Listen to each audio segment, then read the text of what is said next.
Conseil supérieur du pouvoir judiciaire, Maître Jean-Joseph Lebon.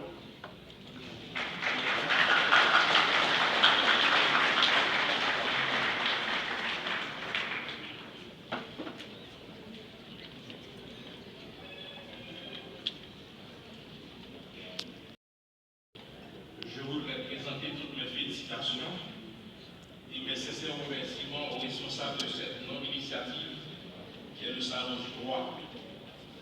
Je remercie particulièrement le cabinet Patikon et associés du privilège qu'ils m'ont accordé de participer à l'événement du jour articulé autour de la redevabilité. Merci. Monsieur le directeur général du ministère de la Justice et de la Sécurité publique, Messieurs les conseillers et secrétaires techniques du CSPJ, Madame la représentante du secrétaire général des Nations Unies, Mesdames, Messieurs les représentants de la Fédération des barreaux d'Haïti, collègues magistrats assis et debout de la Cour de cassation, de la Cour d'appel et du tribunal de première instance de Port-au-Prince, Mesdames, Messieurs les représentants de l'Inspection générale des finances, du Bureau des droits d'auteur et de la Chambre de conciliation et d'arbitrage d'Haïti, Mesdames, Messieurs les représentants de l'UTREF, de l'ILCC, de la Commission nationale des marchés publics, de l'IMED, de la FEC, de l'OPC, de l'ONIDC, de l'Institut notarial d'Aix et Boston, de la Cour supérieure des comptes et du contentieux administratif, honorable avocat des barreaux de Port-au-Prince, de Petit-Goâve, de la Croix de Beaucaire et des cabinets Laurent, Casimir, Dorsey et associés, Monsieur le DA et cadre de la Cour de cassation et du CSPJ, Mesdames, Messieurs les représentants de la presse par l'écrit et télévisé, Mesdames, Messieurs les invités en vos rangs et qualité, Mesdames, Messieurs. Né et grandi dans une famille chrétienne et magistrat depuis environ une trentaine d'années, j'ai toujours manifesté un intérêt particulier pour le droit et la religion.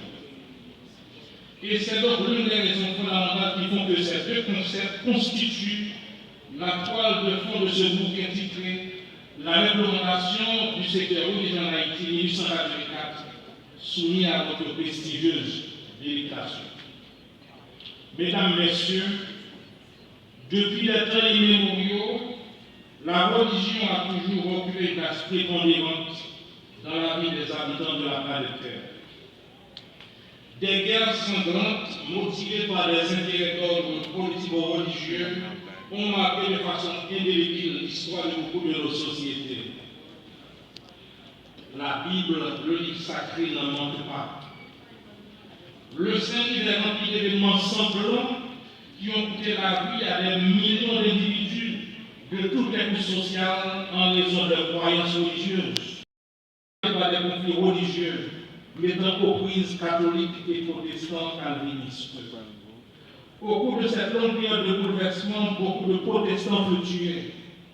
À titre d'exemple, citons le massacre de la Saint-Barthélemy, 23-24 août 1572, où, à l'instigation de Catherine de Médicis, mère du roi de France, Charles IX, plusieurs milliers de protestants furent assassinés. L'édit de Nantes, qui mit fin le 13 avril 1598 à cette guerre religieuse, fut malheureusement moins d'un siècle plus tard révoqué par l'édit du roi Louis XIV, si à Fontainebleau le 18 octobre 1687. Cette révocation entraîna la démolition des temples, l'interdiction des assemblées vers notre pays. Notre pays d'Haïti a connu également tout le long de son histoire des moments de troubles et de déboires à tort ou à raison, motivés par le sentiment religieux. Au nom du christianisme, les premiers habitants du pays, les Amérindiens, furent réduits en esclavage et destinés presque tous. C'est également au nom de la religion chrétienne que les centaines de milliers de Noirs importés d'Afrique et soumis au régime infernal de l'esclavage sénométois commirent les pires atrocités. Si enfin, au nom du credo religieux que le pays dut affronter à partir de 1940,